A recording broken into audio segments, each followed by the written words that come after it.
Hello dear friend, नमस्कार। स्वागत है आप सभी का एडुकेशन में। बीपीएससी 4.0 के लिए जो सामान्य अध्ययन का जीएस का सीरीज चल रहा था, इसमें आज हम लोग यहाँ पर देखने वाले हैं जो आपका भूगोल का टॉपिक चल रहा है। और भूगोल के टॉपिक में हम लोग अफवाह तंत्र, प्रमुख घाटियाँ एवं जल प्रपात एवं झीलें जो है इसका अध्ययन करेंगे। ये सभी क्वेश्चन 1 से लेकर 12 तक की जो आपकी बीपीएससी की तैयारी अभी तक 1, 2, 3 हुई हैं, उनमें आए हुए प्रश्न हैं। और यहाँ पर आप जो है इसे कंप्लीट सॉल्यूशन इसका देखने वाले हैं। तो फ्रेंड, जो लोग भी चैनल पर नए जुड़े हैं, तो आप लोगों से कहना चाहेंगे कि यदि आप इस बुक का कंप्लीट सॉल्यूशन देखना चाहते हैं तो आप जो है चैनल से ज़रूर जुड़ जाएं। चैनल को सब्सक्राइब कर लें, वीडियो पसंद आए वीडियो को लाइक करें। चलते हैं, शुरुआत करते हैं। और यहाँ पर आपका जो अफवाह तंत्र, घाटियाँ, प्रपात और झीलों से क्वेश्चन जो भी अभी तक पूछे गए हैं, उन क्वेश्चन को हमने लिया है। यहाँ पर जो आपका पहला क्वेश्चन है, इसमें आपसे पूछा गया है, गंगा नदी के दक्षिणी किनारे से मिलने वाली सबसे बड़ी सहायक नदी कौन सी है। गंगा नदी के दक्षिणी किनारे से मिलने वाली सबसे बड़ी सहायक नदी कौन सी है। ऑप्शंस आपको दिए गए हैं, जहाँ पर आपसे पूछा गया है कोसी, गंडक, सोन, मोर देन एबव और नन ऑफ दी। तो इसमें आपका सही आंसर फ्रेंड्स जो है वो कौन सा हो जाएगा, ये आपको बताना है। यहाँ पर आपका जो राइट वाला ऑप्शन है वो कौन हो जाएगा, ये आपको बताना है फ्रेंड्स। यहाँ पर आपका सही वाला ऑप्शन जो है वो सी नंबर ऑप्शन होगा। क्या होगा, तो सी नंबर ऑप्शन जो है वो राइट होगा। देखते हैं इसकी कंप्लीट व्याख्या। तो व्याख्या में यहाँ पर आप देखेंगे, गंगा नदी के दक्षिणी किनारे से मिलने वाली सबसे बड़ी नदी जो है वो सोन नदी, जो कि 780 किलोमीटर लंबी है। गंगा की लंबाई जो है 2525 किलोमीटर है। यमुना की 1376 किलोमीटर है। गंगा नदी में दाहिनी ओर से मिलने वाली भारत की सबसे लंबी नदी जो है वो कौन सी है, तो सोन है। गंगा ब्रह्मपुत्र मिलकर विश्व का सबसे बड़ा डेल्टा का निर्माण करते हैं। आगे नेक्स्ट क्वेश्चन को देखेंगे, जहाँ पर आपसे पूछा गया है, शांत घाटी किस राज्य में स्थित है। शांत घाटी किस राज्य में स्थित है, ये आपको बताना है। ऑप्शंस आपको दिए गए हैं, Paschim Bangal, Assam, Kerala, more than of one of the above और नन ऑफ दी एबव। तो यहाँ आपका राइट आंसर फ्रेंड्स हो जाएगा सी नंबर ऑप्शन जो है वो आपका राइट हो जाएगा। देखते हैं इसकी कंप्लीट व्याख्या। और व्याख्या में आप देखेंगे, केरल में शांत घाटी स्थित है। फूलों की घाटी उत्तराखंड में है। यदि फूलों की घाटी पूछी जाए तो ये आपकी फ्लावर ऑफ वैली कहाँ है, उत्तराखंड में है। और शांत घाटी साइलेंट वैली पूछा जाए तो ये आपकी कहाँ पर है, केरल में है। नेक्स्ट क्वेश्चन देखेंगे, जहाँ पर आपसे पूछा गया है, कारगिल किस नदी के किनारे पर स्थित है। तो कारगिल किस नदी के किनारे पर स्थित है, ये आपको बताना है। राइट आंसर क्या हो जाएगा, सुरु नदी, झेलम नदी, सिंधु नदी। ये आपको ऑप्शंस में दिए गए हैं, more than one of above, none of the above. Friends, right answer जो है इसकी बात की जाए तो ये आपका सुरु नदी जो है वो इसका राइट आंसर हो जाएगा। इसकी कंप्लीट व्याख्या देखेंगे आप, कारगिल सुरु नदी के किनारे स्थित है और सुरु नदी जो है वो सिंधु की सहायक नदी है। ये बात भी आपको याद रखनी है। नेक्स्ट क्वेश्चन देखेंगे, जहाँ पर आपसे पूछा गया है, किस नदी के किनारे को पश्चिम बंगाल सरकार टी पार्क के रूप में विकसित करने की योजना है। तो किस नदी के किनारे को पश्चिम बंगाल सरकार टी पार्क के रूप में विकसित करने की योजना है। ऑप्शंस आपको दिए गए हैं और यहाँ पूछा गया है, Hooghly, Brahmaputra, Ganga, more than one of above, none of the above. तो यहाँ पर फ्रेंड्स आपका राइट आंसर जो है वो क्या हो जाएगा, तो ए नंबर ऑप्शन जो है वो आपका बिल्कुल करेक्ट हो जाएगा। हुगली जो है वो आपका बिल्कुल करेक्ट हो जाएगा। देखते हैं इसकी कंप्लीट व्याख्या। तो यहाँ व्याख्या में आप देखेंगे, पश्चिम बंगाल सरकार हुगली नदी के किनारे को टी पार्क के रूप में विकसित करने की योजना है। नेक्स्ट आपका क्वेश्चन यहाँ पर है, बोल्टोरो हिमनद अवस्थित है, कहाँ पर अवस्थित है, ये आपको बताना है। पीर पंजाल में, जांस्कर में, काराकोरम में, उपयुक्त में से एक से अधिक और उपयुक्त में से कोई नहीं। तो फ्रेंड्स, यहाँ पर जो है आपका राइट वाला आंसर जो है वो कहाँ पर होगा, तो काराकोरम में। काराकोरम में जो है वो आपका राइट आंसर होगा। इसकी कंप्लीट व्याख्या जो है वो आप यहाँ पर देखेंगे, बोल्टारो हिमानी पार्क जो है वो अधिकृत कश्मीर के गिलगित बाल्टिस्तान क्षेत्र के बाल्टिस्तान उपक्षेत्र में काराकोरम पर्वतमाला में स्थित है। और 63 किलोमीटर लंबाई में बोल्टारो हिमनद ध्रुवीय क्षेत्रों के बाहर सबसे बड़े हिमनदों में से एक है। यह काराकोरम पर्वत श्रृंखला के हिस्से से होकर गुजरती है। काराकोरम एक विशाल पर्वत श्रृंखला है जिसका विस्तार पाकिस्तान, भारत और चीन के क्रमशः गिलगिट बाल्टिस्तान, लद्दाख और सिंजियांग क्षेत्रों तक है। तो इस प्रकार से यहाँ पर जो है वो आपका सी नंबर बिल्कुल करेक्ट हो जाएगा। नेक्स्ट है, सोन नदी की उत्पत्ति स्थल अमरकंटक कहाँ स्थित है। तो सोन नदी का उत्पत्ति स्थल जो अमरकंटक है वो कहाँ पर है, ये आपको बताना है। फ्रेंड्स, इसका राइट आंसर जो है क्या होगा, मैकाल श्रेणी, मकालू श्रेणी, राजमहल श्रेणियाँ, उपरोक्त में से एक से अधिक और उपरोक्त में से कोई नहीं। फ्रेंड्स, इस प्रकार के जब क्वेश्चन एग्जाम्स में पूछे जाते हैं तो आंसर देने में थोड़ी प्रॉब्लम होती है। यदि आपने प्रैक्टिस की है तो आप आसानी से आंसर दे सकते हैं। तो यहाँ पर आपका मैकाल श्रेणी जो है वो बिल्कुल करेक्ट आंसर हो जाएगा। इसकी देखते हैं कंप्लीट व्याख्या। तो अमरकंटक जो है एक पवित्र शहर व गंतव्य स्थल है जो मध्य प्रदेश के अनूपपुर जिले में मैकाल पर्वत श्रृंखला पर स्थित है, जो विंध्याचल और सतपुड़ा पर्वत श्रृंखला को जोड़ता है। अमरकंटक समुद्र तल से 1067 मीटर पर है। यहाँ पर नर्मदा व सोन नदी निकलती है। तो इस प्रकार से आपका जो है मैकाल श्रेणी जो है वो करेक्ट आंसर हो जाएगा। नेक्स्ट क्वेश्चन है, गंगा नदी के तट पर स्थित शहर बताना है। गंगा नदी के तट पर कौन सा शहर स्थित है, प्रयागराज, कोलकाता, भोपाल, उपरोक्त में से एक से अधिक और उपरोक्त में से कोई नहीं। इस क्वेश्चन के आंसर देने में किसी को प्रॉब्लम नहीं होगी, प्रयागराज इसका करेक्ट आंसर हो जाएगा, सभी को पता होना चाहिए। तो गंगा नदी के तट पर स्थित प्रमुख शहर जो है वो प्रयागराज, कानपुर, वाराणसी और हरिद्वार हैं।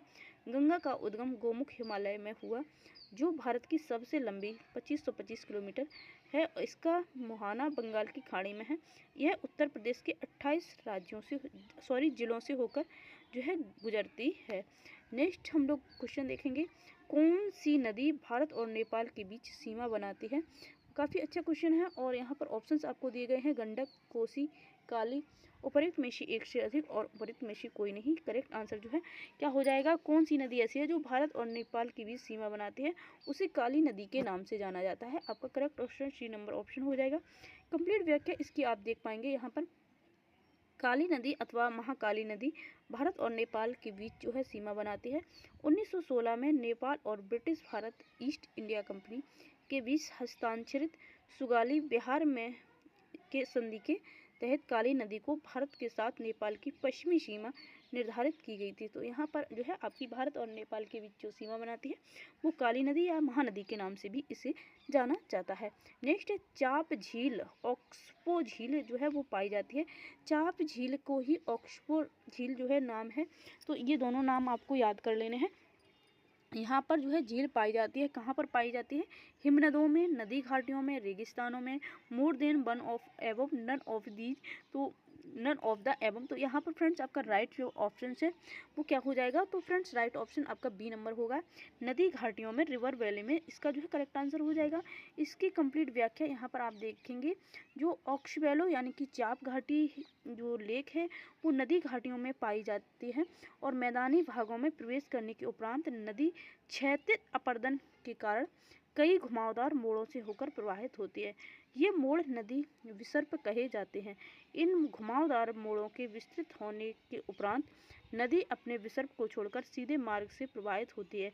इन विसर्पों में जल भर जाने से निर्मित झील को गोखुर झील या चापाकार झील कहते हैं। तो इस प्रकार से आपका जो है ये आंसर बी नंबर ऑप्शन जो है वो सही हो जाएगा। तो यहाँ पर नेक्स्ट क्वेश्चन देखिए, चिनाब नदी अंततः सिंधु नदी में कहाँ मिलती है। जो चिनाब नदी है वो अंततः सिंधु नदी में कहाँ मिलती है। तो ऑप्शन आपको दिए गए हैं, Mithankot, Tanti, Ahmadpur, Sial, more than one of above, none of the above. Friends, इसका राइट वाला ऑप्शन यहाँ पर जो है वो ए नंबर ऑप्शन जो है वो आपका बिल्कुल राइट हो जाएगा। मिथनकोट जो है वो बिल्कुल इसका जो है सही आंसर हो जाएगा। और इसकी कंप्लीट व्याख्या जो है वो आप यहाँ पर देखेंगे तो ये है आपका व्याख्या। और यहाँ पर आप देखेंगे चिनाब नदी सिंधु की सबसे बड़ी सहायक नदी है।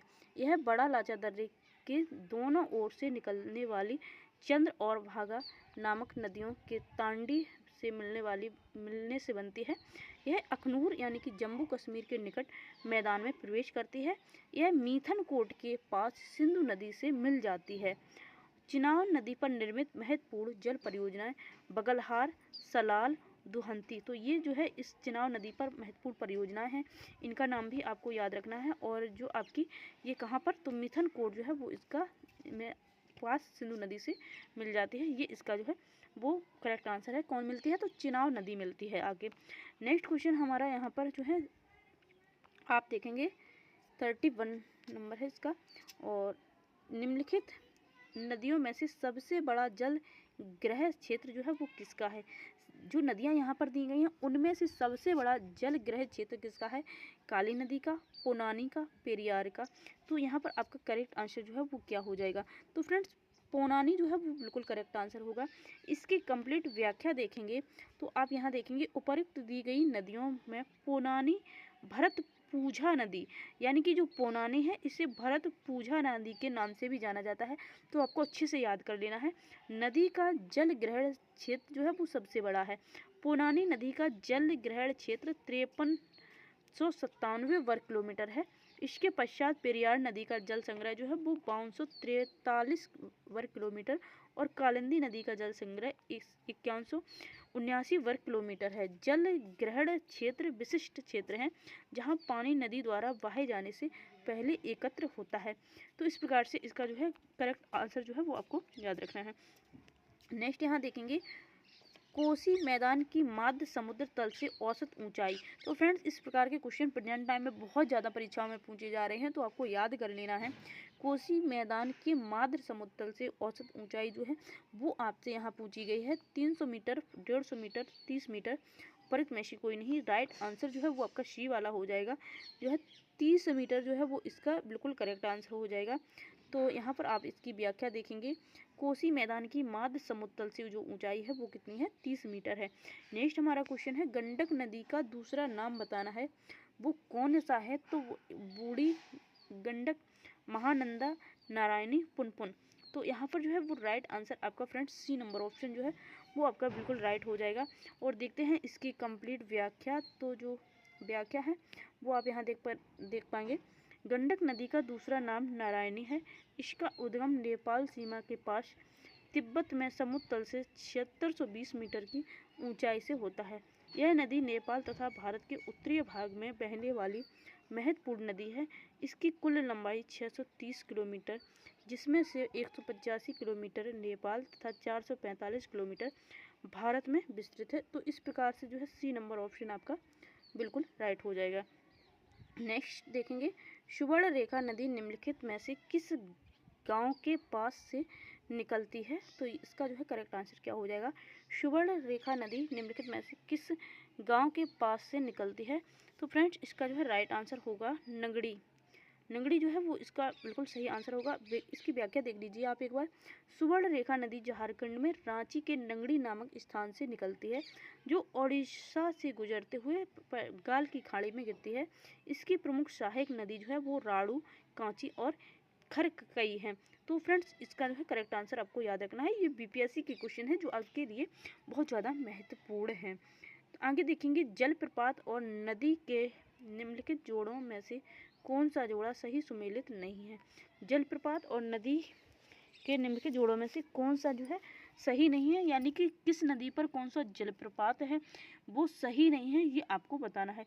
जोंग शरावती पर है, कपिलधारा कावेरी पर है, धुआंधार गोदावरी पर है, उपरोक्त में से एक से अधिक और उपरोक्त में से कोई नहीं।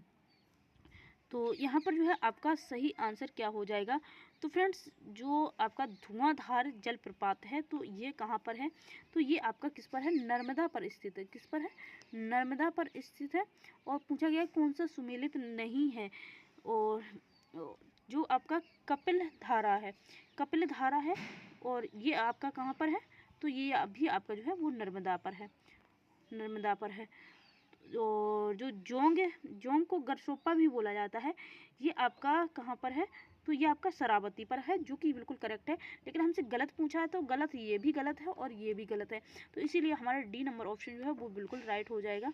देखते हैं इसकी कंप्लीट व्याख्या। तो यहाँ पर आप देख पाएंगे धुआंधार जलप्रपात मध्य प्रदेश के जबलपुर जिले में नर्मदा पर स्थित है, न कि गोदावरी पर। जबकि कपिलधारा जलप्रपात नर्मदा नदी पर स्थित है, न कि कावेरी नदी पर।